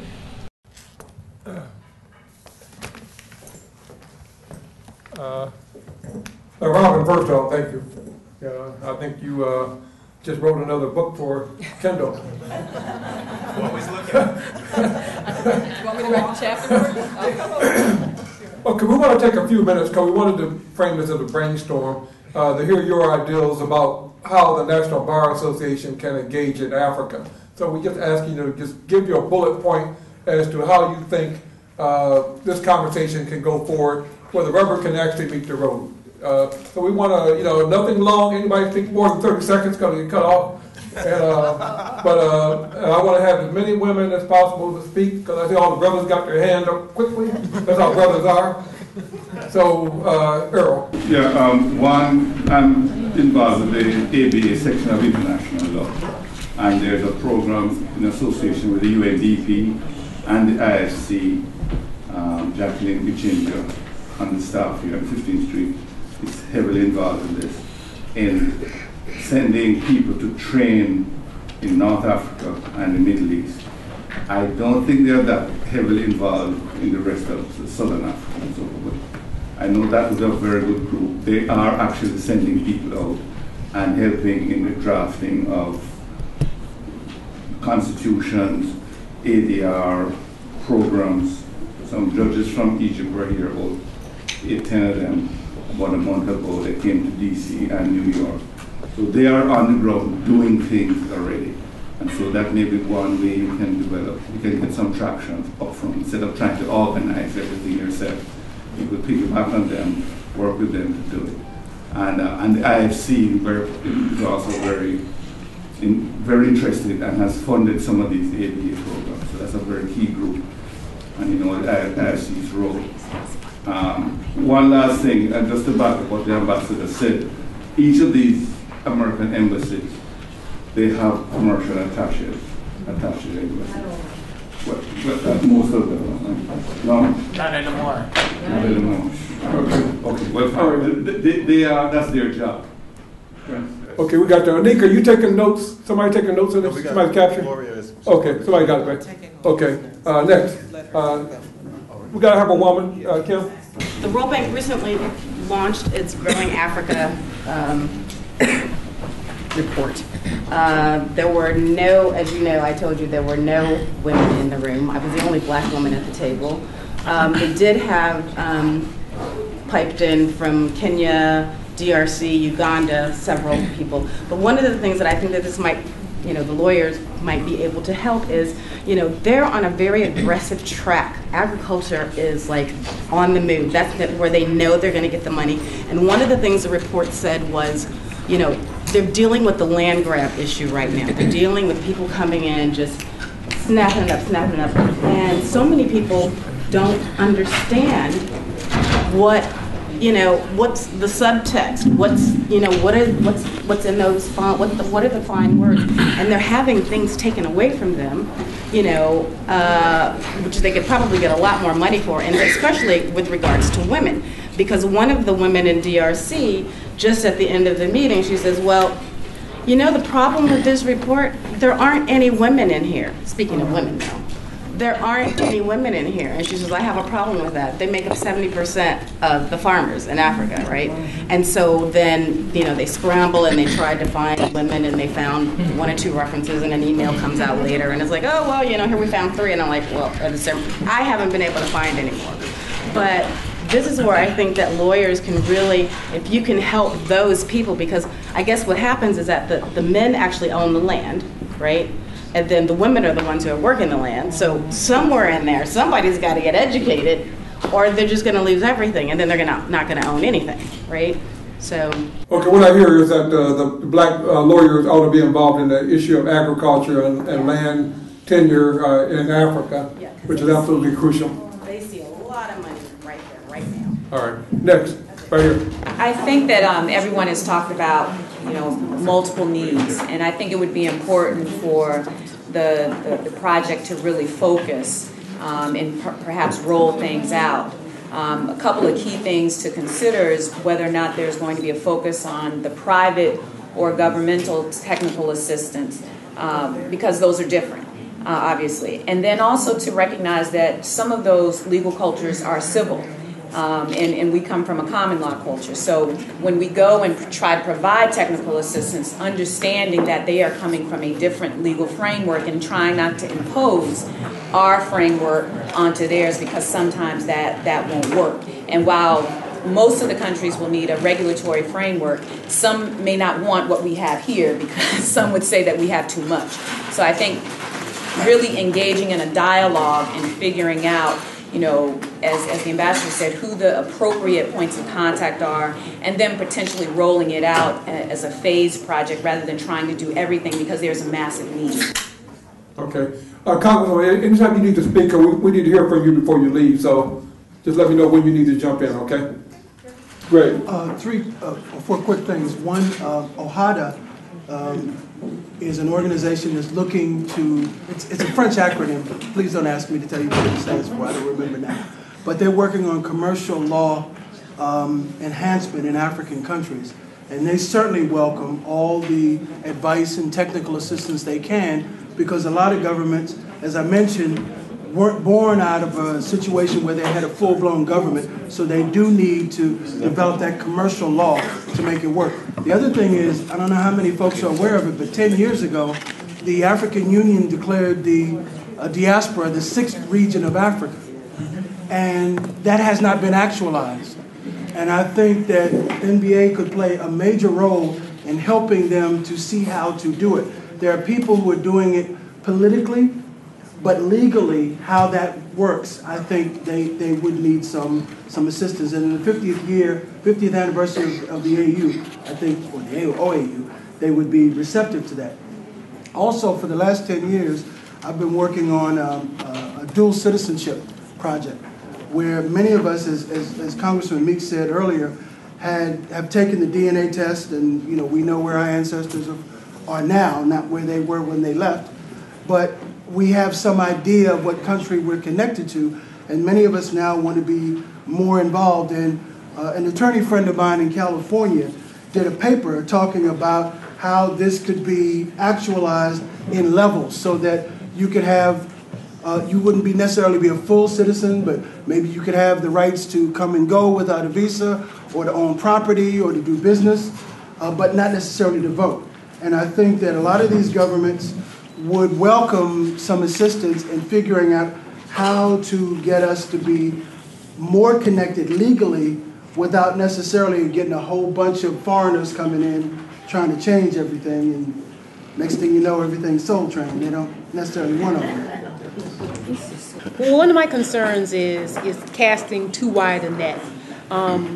As we're having this discussion, we are talking about Africa, and it's not Africa, because each of the countries are so different that we can't have this conversation in such broad terms. So first we have to narrow the focus. The second thing that I would be concerned about is my experience in Africa was with the U.S. military, and when we established Africa Command, we went in with all of our gifts and bearing all these great ideas of what we wanted to do, and we neglected to ask Africa what they wanted. So as a result, we ended up establishing our headquarters in Europe, not in Africa, because Africa didn't want us, because we went to tell them what we would do, as opposed to asking them what do they need from us. So I think there are a million great ideas of what we could do from a legal perspective, but I think we first have to narrow the focus and then go in and say, what would you like to see us do for you? And I think we'd be much better received. One of the ways we could narrow the focus maybe is to work with the RECs, the Regional Economic Communities, ECOWAS, and then you could go to SODIC, maybe break out the NBA in that area and deal with each region and the laws that impact that region and deal with the issues there. Because coming from a DOD perspective, as a teacher, of course I don't know as much about legalities, but you could look at maybe the region of SODIC and then see what the major issues there are, and then the NBA could work closely on that region, and then split the NBA, assign other people to ECOWAS, and then they could look at the region, the legal issues there, and where the issues are there. Maybe that will help to deal with the casting of the net too wide, because looking at it from a DOD perspective and being just a teacher, we talk about the issue of security, looking at terrorism and maritime security in one region. You look at the Horn of Africa, the piracy, looking at those issues. So that's why I was saying to narrow it down to maybe regional RECs, and maybe dealing and breaking the NBA in those kinds of, breaking up persons in the groups in the NBA and assigning it, breaking it up like that. I don't know if I'm coming across clear, but. The NBA does a lot of things internationally and in Africa as well. I don't want you guys to think the NBA is here because they don't have any idea, we don't have any idea, we're not doing anything. I was fortunate to be part of the NBA when Clyde Bailey was president, and actively traveled with Kendal to South Africa, Botswana, to Zimbabwe. Every year, the international law section, along with the president, selects a country and travels to a particular African country or international country. Actively, the NBA pursues relationships with international bar associations, especially associations of attorneys of color. There have been programs, for example, South Africa, training lawyers to fight apartheid, work with the ANC. They're continuing ongoing projects that the NBA has and continues to do that. I just want to lay this out. And the international law section actively works on these programs as well as the new international initiatives. So with that background, maybe you could go ahead and suggest ideas. The bar is divided like any other bar with different departments and different divisions. And these different departments or divisions handle different parts of the programs. It seems like there's been a lot of emphasis on communication, especially the story Mr. Tyre was given about traveling overseas and realizing that there were similar needs by a similar group of people, but they were just separated. I think as a young girl lawyer, so I'm kind of in this middle road where I haven't gotten heavily involved in the NBA, but when I was in law school not that long ago, I was heavily involved in NABALSA, and we got with the NBA for certain events, but we really didn't get with the NBA to work along with them on teams. And I think as far as communication goes, the youth are really good about maintaining communication over, so where continents apart, we're good about maintaining communication over social media. We set up Facebook groups. When we go visit other countries or go visit other people, we maintain communication over those social network groups, and that's important because we can kind of keep the communication going about what they need from us, what we need to give them, and maintain that. So my encouragement would be to the NBA and leadership to really, really dig into the youth, into NABALSA and the groups, because when you're coming out of law school, you don't even know, you may want to reach out to Africa, lend your services, work there, or have people who want to work with you. You may want to establish that you have that interest. You don't even know the breadth of what is possible. I hear all these stories and these career paths and these things that I really was not exposed to in a law school classroom. I just didn't know. I know that there's a wealth of opportunities out there, but there's a difference between knowing the whole world is available to you and seeing concretely how I can apply my skills. So if you dig into the youth in the BOSSA and really work with them, take them along to missions with you, just invite them to shadow you and help you out with these books you're writing and all these things you're doing. I think that it will keep this work you're doing much more fluid from generation to generation. Where are you from? I'm from North Carolina. I've recently relocated. North Carolina? Yes. I can take you to your village. we're gonna by way of Sierra Leone. Sierra Leone. Mm-hmm. That's what I thought. Yeah. We're gonna close it out now. This has been an awesome session. And I'm going to call on Kevin Judd, who's the chair of the National Bar Association International Partnership Initiative, and who one of the real coordinators of putting this meeting together, to offer his thoughts on closeout. First, I'd like to thank everyone for participating today and giving us some good ideas in regards to the NBA, engaging Africa in economic development, democratic process, and the rule of law.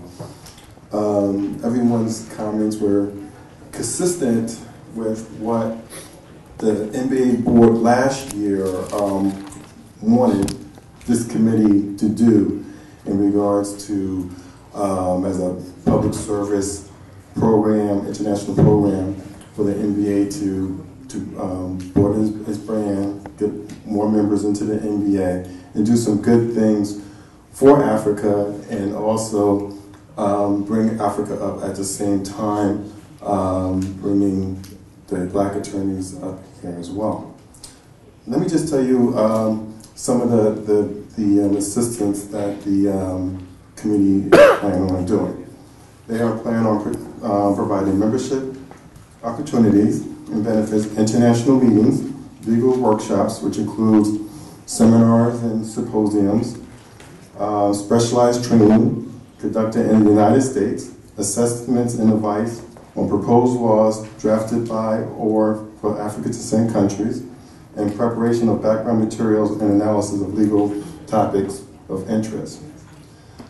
One thing I want to also announce to follow up what Johannes was saying in regards to the NBA already out there already. We are out there. 2 weeks ago in California at the National Bar Association board meeting, we passed a measure to collaborate with the black lawyers in London to do a conference on racism in sports. The conference will be in the last week of September, where the NBA is going to lend its intellectual capital, planning skills to make this conference a success. These are some of the things that we want to do also on the continent of Africa as well, is to collaborate with other bar associations, government entities, in making sure that everyone prosper. Okay, this lawyers in this country and folks in Africa. This is what we're striving for. Kendal has been very dedicated to the cause. He's been one of the main people who I've been working with. We brought back some of the strategies that Clyde Bailey put together when he was president. We went right back to the drawing board, if Kendal can remember. He brought out one of those MOUs back to me. And I said, this is something that we need to be doing. We need to bring it back. And it was old school. It was old school. And I told Kendal last year, I said, I think the NBA is ready to take that next step. And we did. We passed this measure last year to create this initiative. And now this committee is active. President-elect Pat Rosier mentioned during her planning committee 2 weeks ago in California that she is committed to this cause and making sure that the NBA is out there doing international things. And I'm happy to hear that our next administration is going to be there working on international issues. We're going to continue working with Mel Foot's organization and make sure that we do good things in Africa. Thank you. Let's have a final word from Pat Rosier, the incoming president. First of all, I'd just like to say, wow, there were so many great ideas. I really appreciate everyone contributing, and we're absorbing all this information. Let me ask you real quickly, how many lawyers are in this room? Would you raise your hand? Your hands? How many are members of the National Bar Association? Yeah, great. For those who aren't, we have applications over there at the table. We really want you. We need you. And in response to your question, we do have an active involvement with the BALSA. The BALSA's chair is a member of our board. And we have a new program that's going to be implemented in Miami for a pipeline initiative with the law schools. We'll be even more involved. But you have a wonderful suggestion, and we've already started doing that. We'd love for you to join us and be a part of that. Right. We also have a fellowship program within the BALSA. But as I said, I think this is a beginning. I think this is a beginning step, a great step. I thank all the organizers, and we'd like to go forward and have more steps, more events, more opportunities to work together to improve and to fulfill what our objections and action items are in this regard. So again, thank you all. Please stay to enjoy the refreshments that are provided, and again, thank you. Okay, I get the final word. I have a lot of things I want to say, so I'm not going to say all of it.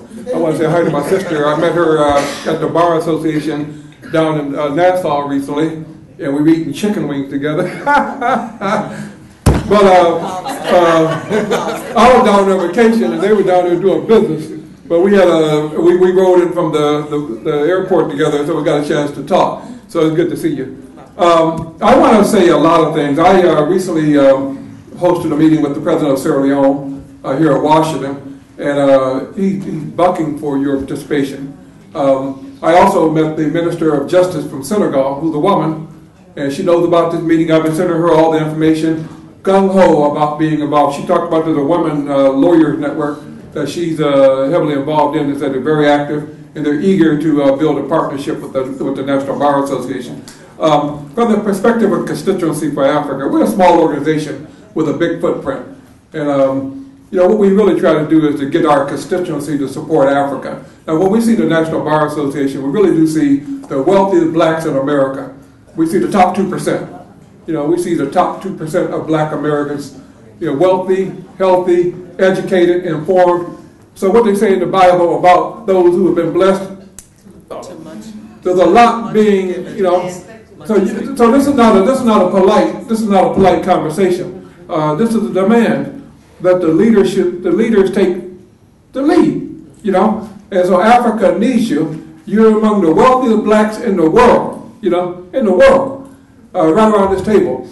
So I wanted to get that out.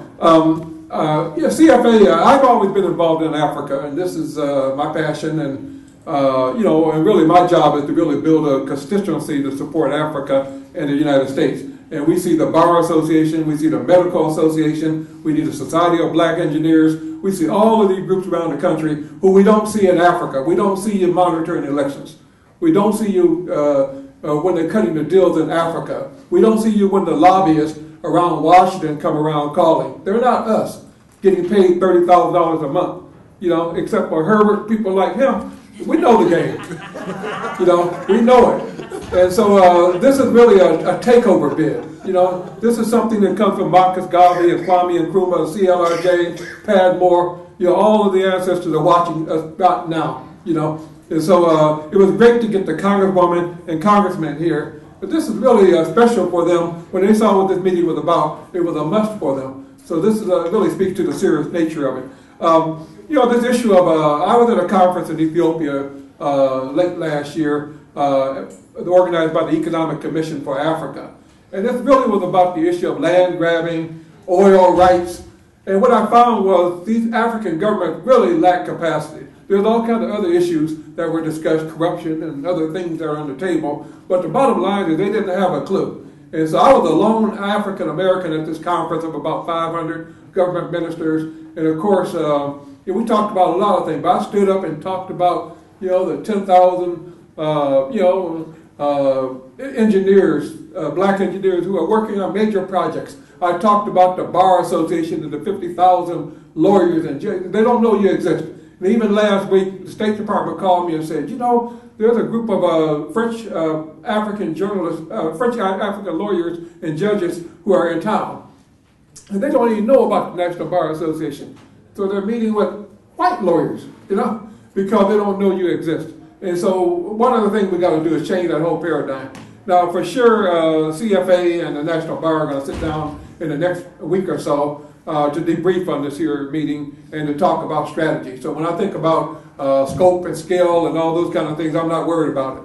That's going to come. But it seems to me that some of the things we could really talk about, we certainly got to educate the Bar Association members and the broader community about Africa and African issues. It's just a lack of information about Africa. There's more than used to be there, but there's still a long way to go. So we got to talk about a strategy to educate members and others about Africa, the things that you heard here today. We got to also talk about, Africans and African Americans have a strange relationship. We all Africans, but some of us were born in Africa, some of us were born here. My African immigrants would say, I'm born in Africa, so I know more about Africa. I've been to 35 countries in Africa. I speak Amharic, Tigrinya, where do I fit in? My people came by way of the slave ship, but that don't take away that I'm not an African, And, you want to know where I come from? I don't come from Senegal or Nigeria or Ethiopia. I come from Africa. I come from Africa from Cape to Cairo, Africa. So I'm concerned about all issues in Africa and all countries in Africa. So we're going to talk about strategy going forward. I'm happy that Pat is here as the president-elect. The first order of business, make this a permanent feature of National Bar Association, so those who follow you will have no other choice but to continue along this path. If we do nothing but that, I'll be happy. We got to also support some kind of effort in Africa, promoting the rule of law. Some of it involves technology, some of it involves books, some of it involves training. It just seems to me we got to come up with some kind of strategy to promote and work with young lawyers in Africa and law schools in Africa to strengthen them, you know. And so we got to figure out what that means. And then we got to figure out how to advocate for Africa here in the United States. The biggest thing that black Americans can do is to shape this institution right here. Make the U.S. Congress do something. Now, what it is we want them to do, we can help you on that. You know, we're in touch with all this stuff. This is where the partnership come in. You got the National Bar Association, which is a big, strong, powerful, wealthy organization, and you got the CFA, which is a little, small, poor. There's a mouse and the elephant kind of story here, but we're working together, you know. But we bring in, by working together, we can get something done. They can't do what we do, and I can't do, we can't do what they do, you know. But by working together, building partnerships, this is where the rubber is going to meet the road. So I'm excited about the potential for this partnership. I'm going to close here because we wanted to have a few minutes to eat a little food and to network and make sure you meet each other. Make sure that Onika has your contact information. We're already talking about the follow-up. CFA has its annual meeting in September. It overlaps and coincides with the Congressional Black Caucus. It's called the Ronald H. Brown African Affairs Series. Now, you young people don't even know who Ronald Brown is. Most of you young people don't even know who Ronald Brown is, you know. But Ronald Brown was our Commerce Secretary during the Clinton administration. He died in a tragic airplane crash. We don't need to talk about that too much detail. But, you know, we name our series after Ron Brown. And we do a series, something like 15 meetings between September 16th and the 22nd. The caucus is the 19th through the 22nd. And so we overlap. There's a series of meetings. One of the meetings we want to do is the expansion of this conversation with the Bar Association. And we haven't made a decision to do it, but I think just from this conversation, we agree we're going to do this. And, you know, so we're going to sit among ourselves and really decide on how best to frame it, the structure, who's to get invited. But we're going to want this group here today to be the steering committee. You all have been adopted, you know, and so you're going to have to build the numbers. You're going to help get the material out and make this thing happen. This is not a top-down exercise, you know. The reason we wanted this square table, we really wanted to promote some egalitarian. Kevin wanted to have a high table so that us big people could sit up at the, so we could, you know. I said, no. We want to have something where we all understand we're part of this. And so going forward, we're going to structure that. So you're going to all be invited to the Ron Brown series. Kim Swan, Kim, stand up. Kim is my team, and she is the coordinator for the Ron Brown series. Make sure you know Kim if you want to get in the room. Our partners include the World Bank. You know, we're on the inside of the World Bank, not on the outside. You know, you got to stay out there and throw rocks if you want to, but I'm on the inside negotiating with the World Bank. You know, the Africa Union at the highest level will be here as part of that. Madam Zuma has been invited to be the keynote speaker for the Brain Trust this year that Karen Bass is going to be sponsoring. I'm hoping she can make it. So this is our time. September, the organizing time and the caucus time. And so you all are going to have to be involved in that, making the Brain Trust. Last year, it was Karen Bass's first Brain Trust after succeeding Donald Payne.